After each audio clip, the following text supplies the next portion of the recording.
Hear all that again in our next break as well. Hey, Marky, Billson here, Tri-City Sports Now, and wanted to talk a little bit. Normally we're joined by Jerry Bonkowski when we at this time, but he had a family situation that he could not be with us. So NASCAR, we usually have a nice conversation about it at this time. The race this week, let's see here. Maybe summing up the race last week, that sort of thing. They're in New Hampshire, which is actually one of Jerry's favorite tracks because of the seafood, the lobster and the clam chowder and all of that. That is just delicious and all that. He also has, of course, he's lost a lot of weight. Let's see if he can still do the Martinsville hot dogs that he likes a lot, as well as the food in New Hampshire and such. So I want to have a chance to talk about that with New Hampshire and all this. However, I want to discuss this.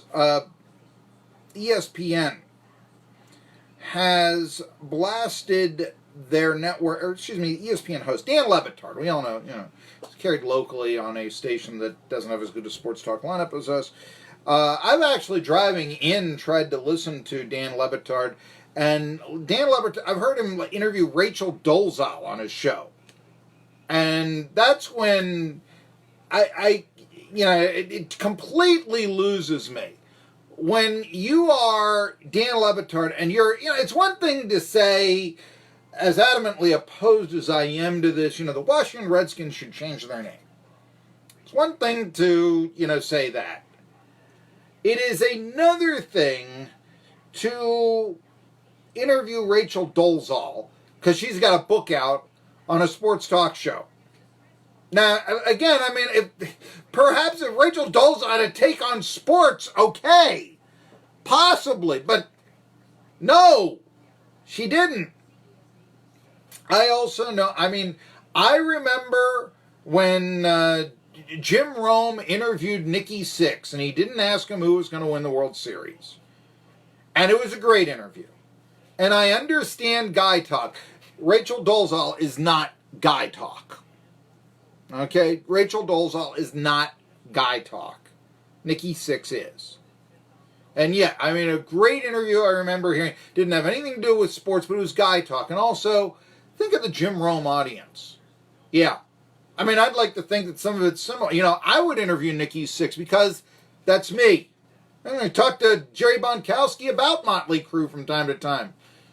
Have him tell you about the time that he met Pamela Anderson. It was quite pleasurable. I'm quite envious. But regardless, but that's ESPN. Bomari Jones, his takes on things. Not a favorite. I remember listening to Bomari Jones and his discussion of, people who are oppressed in one sentence, and the next sentence he'll talk about, oh yeah, I was out and about with my friends, and they decided that they weren't going to pay the waitress. They were going to do a dine and dash.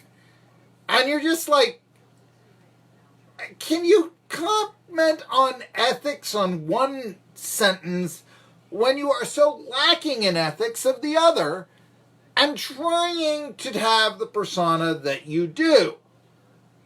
But that's been ESPN. That's why, so many people, certainly around here and elsewhere, find it unwatchable.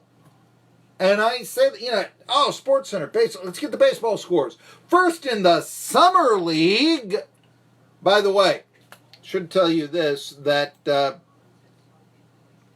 Fletcher McGee has signed a professional contract with a Spanish team. He has signed with Monbus Obra. I don't know who that is. I'm sorry. He signed with a team in Spain.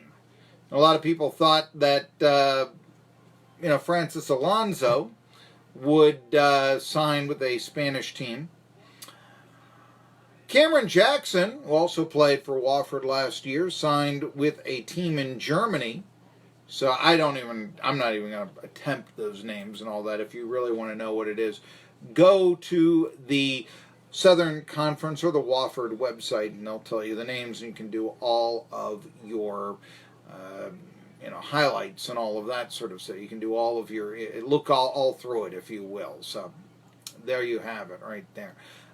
Media Days in the Southern Conference is on Monday, so we will not have SoCon John Hooper join us then, but we will have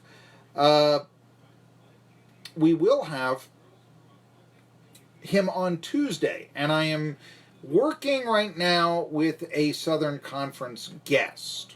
Okay, I'm working with something tomorrow from Media Days, and then on Tuesday, SoCon John Hooper will give us a report. SoCon John Hooper now with Hero Sports, by the way. And also, I'll mention this. I'm looking at the live stream schedule of the Southern Conference Media Days. And now ETSU is not on while we're on, so we're not going to do that. But it's 10 minutes a team. Compare that to Jeremy Pruitt going 20 minutes at SEC Media Days and all of that. But what are you really going to get in a 10-minute? I mean, it starts, okay, our quarterback this year will be blah. I mean, if you want to do that. And then I'll take, what is the opening statement you're going to get? And if you're going to be kind of like Jeremy Pruitt or Carl Torbush, who hired those two guys? Where you get long-winded to begin with and not really say anything at the start of a press conference, then what's left for Q&A? Yeah. Anyway, back to ESPN. And Dan Le Batard saying, ESPN realized they were polarizing their audience. They realized they were becoming unwatchable. They were realizing that even some of the journalists, I remember when Jamel Hill was doing the SC6. Remember that? And they had on, King, the Raiders punter. And they wanted him on because he's, very outspoken and all this. But they asked him about a potential Raiders move. Oh, I don't want to talk about that. Okay. It's the Raiders punter, A. B, you're just willing to allow this pro football player to say, I don't care about the fans. I don't care who I play in front of. Sure, they've helped pay my salary and given me a lot of support, but I won't give a mention of support for them. And I wouldn't call him out for that. And I thought that was terrible. Absolutely terrible. But that was what ESPN was giving. And again, Sports Center. I want to see the baseball scores. First from the Summer League. Oh yeah, ESPN, they've got more money invested in the NBA than they do in Major League Baseball. So, Dan Le Batard had a lot to say. He was blasting the network's no politics policy. Is it really a no politics policy, though? I mean, has it been totally strict, stick to sports? I know Bob Lee isn't there and Outside the Lines. I know that, there's no more sports reporters, but still, is it really? And the reason why he didn't like the send her back chant that was at a recent Donald Trump rally in talking about a politician of Somalian heritage who has made some comments or has some policies that many feel, are offensive. Let's put it that way. And Dan Le Batard had a lot to say. He said, it is so wrong what the president of our country is doing, trying to go down, getting reelected by dividing the masses, blah, blah, blah. Of course, is he the only president that's ever tried to do that? There are a lot of people that'll say the previous one, Barack Obama, did. He just had the media support. This is not separating sports and politics, folks. This is Le Batard going back down and, making political statements and such. Now, this thought, the NBA has said that they want their players, they want their coaches to be political. And I mentioned this in the NASCAR segment because there's even a story before Le Batard wrote where it's on Deadspin. And of course, I don't give it out here because it's on Deadspin.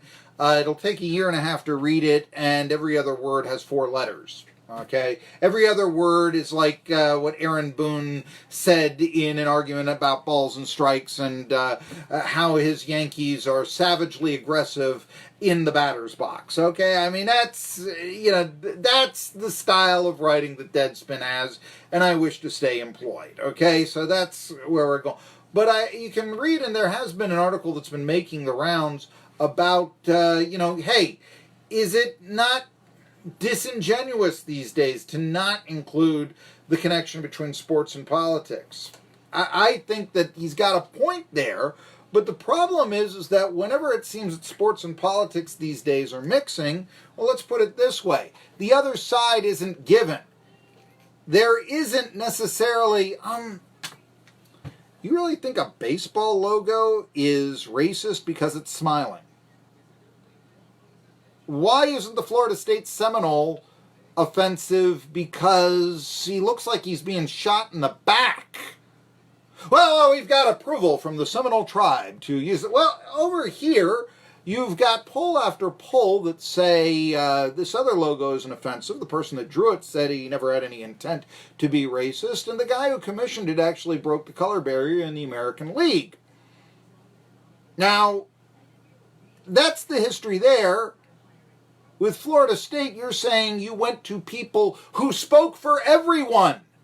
And that is like saying that Donald Trump speaks for every American, or for that matter, that Barack Obama speaks for every American, or for that matter, Millard Fillmore spoke for every American. You get the point of what we're trying to say here. Yeah, sports and politics are mixing, sure. They always have. Question, though, is right now they're mixing, but they're very one-sided. And that's why they're polarizing people. And that's why, in my opinion, the NBA is always sticking around here as the number 3, even though they have all this positive publicity, even though they have all this exposure, they still can't knock off Home Run Derby. Heck, their All-Star game got a lower rating than Game 5 of the Stanley Cup playoffs back in 2018. Something to think about. Hey, there was a quarterback holdout. No more. SEC fans will be interested in this, and also fans of one of the more popular teams in the NFL. I'll tell you all about it when we come back. It's Dirty, Mean, and Mighty Unclean. I'm Marky Billson, Tri-City Sports Now. All-American savings at Neighborhood Ford.